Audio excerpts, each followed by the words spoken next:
السلام عليكم ورحمة الله تعالى وبركاته. اللهم صل وسلم وبارك على سيدنا محمد وعلى آله وصحبه وسلم أجمعين آمين. ازيكم حبايبي واخواتي في الله، عاملين ايه؟ يا رب تكونوا بخير.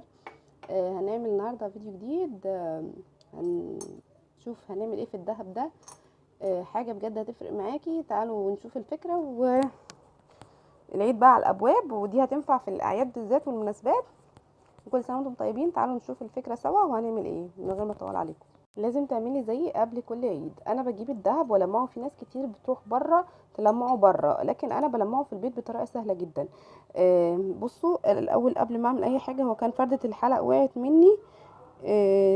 وقلت اما اقلع التانية بقى اعملها. بصوا، باين ان دي نظيفه ودي مش نظيفه، يعني باين في الفيديو اهو. تمام. هقول لكم بعمل ايه.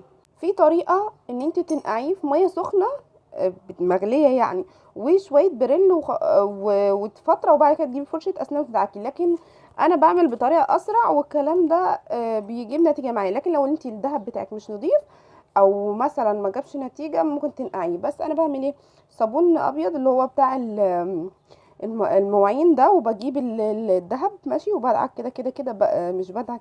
بصوا، بغسل الدهب كله كده، اي حاجه عندك.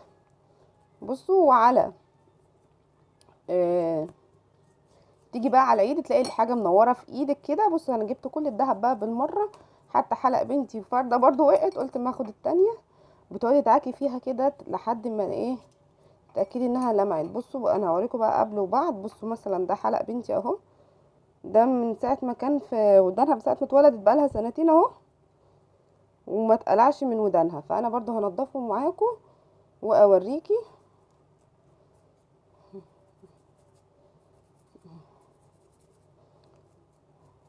تقعدي تدعكي بقى ايه لحد ما ينضف. طبعا زي ما قلت لك، لو حاسه ان الدهب مثلا اللي فيه ده مش هينضف، انقعيه عادي في الميه والبريل، وهتلاقيه نضف معاكي برضو. وانت بتدعكي هتلاقيه بيطلع معاكي بكل سهوله. لكن انا عشان بعمل اول باول بينضف معايا على طول. تمام. هو الحلقه انا حاسه انه عشان زي ما قلت لكم بقاله سنتين فهياخد وقت شويه. فانا هغسل بقى وهرجع لكم بعد ما ايه اكون خلصت غسيل، وقبل ما اشطفهم واوريكم ايه شكلهم بقى. انتوا شفتوا شكلهم قبل، شفتوا الحلق وشفتوا ده حلق ايه. شفتوا اللي نضف حتى. بصوا، باين شكله ده اللي متنضف وده اللي لسه. هخلصهم بقى واوريكم بعد ما خلصت شكلهم عامل ايه. يا بنات، حابه اوريكم برضو شكل الحلق من ورا، من اللي هو عند البريمه ماشي. ده برضو كان نفس الموضوع. بصوا الشكل هنا. هنضفها برضو من ورا، ده كله هينضف معايا بالصابون.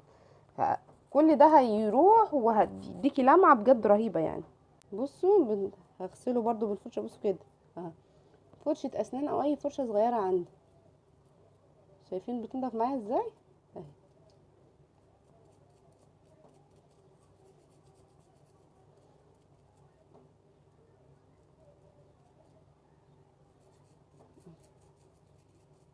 خلي بالك لو الحلق فيه حتت صغيره ولا حاجه، عشان مش هتنطر منك يعني. زي البريمه دي ممكن تتنطر ولا حاجه، فانت ركزي يعني. ولو اي حاجه فيها فصوص برضو، هي هتنفع الطريقه عادي، بس ركزي. ممكن لو الفص من يعني، انا هنا الحلق بتاعي فيه فصوص بس داخل جوه مش بارز. بصوا، ده اللي ما اتعملش، ده اللي التاني النضيف اهو. بصوا اللمعه بلمع، بدعك فيه عادي اهو. الفرشه بقى سنونها رفيعه، فبتتغلغل جوه ايه الفتحات الصغننه اللي جوه دي. بص، شوفوا الحلق بقى.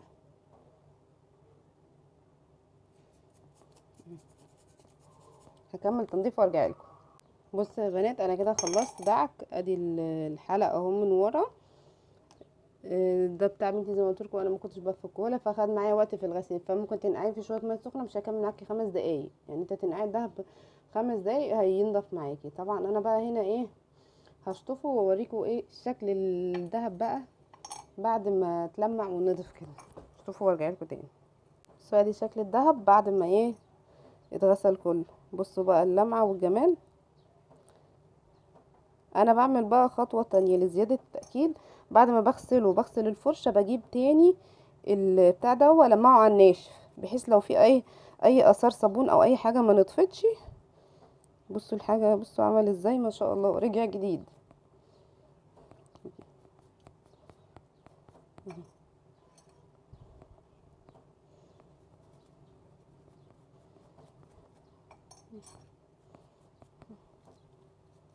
امسكها كلها، عيد عليها كده بس بالفرشة سريع، يعني ممكن اثر صابون، حاجة ما تكونش نطفت كويس بالمية. ممكن تعملي ده تحت الحنفية، بس يعني انا ايه قلت برضو اوريكم انا بعمل ايه.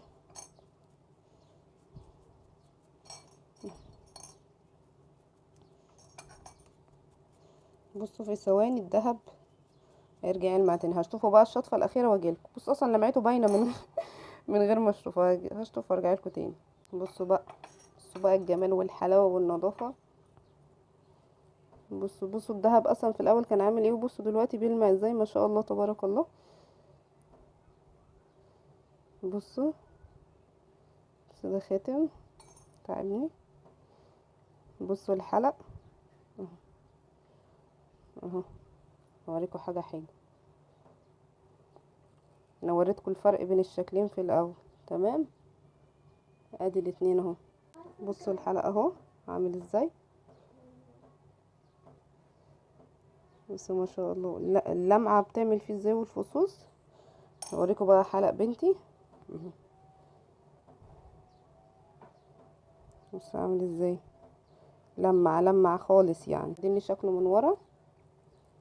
بصوا كان في حاجات كده بواير رواسب صابون وبواير حاجات كده اهو. بصوا الدهب عامل ازاي ما شاء الله بقى. ولا توديه للسايغ ولا يقعد يقولك تعالي لي بكره ولا بعد بكره، وممكن كمان يكون مش مضمون لو انت مش عارفاه. يعني في ناس كتير بتعمل كده الا من رحم ربي، ياخدوا الدهب يعني عندهم زي مكنه انا شفتها كده على النت بيعملوها، بيكحتوا من الدهب، بيبردوا منه شويه، وده بدون علم صحابه. يعني واحده رايحه توزن فيعملوا فيها كده، واحده تغسل الذهب او تلمعه فبيعملوا كده. وهم اصلا دي طريقتهم برضو في الصاغه، يعني احنا واخدين الطريقه دي من الصايغ نفسه. فبدل بقى ما تكلفي نفسك وحاجتك تروح بره وكده، لا في بيتك ما كملش 10 دقايق معاكي هتلمي الذهب تعمليه كده، وبجد هيفرق معاكي في نفسيتك، وهتحسي كده ان الذهب بيلمع في ايدك بقى، او في يعني لو كان حلق في ودنك، وهيفرق معاكي في نفسيتك جامد. وكفايه ان انت عاملاه في البيت اهو. بصوا يعني شكله بجد بيلمع كأن الحاجه رجعت جديده. هتفرق معاكي جدا، وفرتي فلوسك ووفرتي وقتك ووفرت عليكي كل حاجه. انا كده اكون خلصت الفيديو، اتمنى يكون عجبكم واستفدتوا منه. ولو عجبك الفيديو بقى مش تنسي تحطي لايك وتشتركي في القناه لو اول مره تشوفيني، وفعلي زر الجرس عشان يوصلك مني كل جديد، واستنوني في فيديو جديد. واستفسارات تحت امركم في الكومنتات. والسلام عليكم ورحمه الله تعالى وبركاته.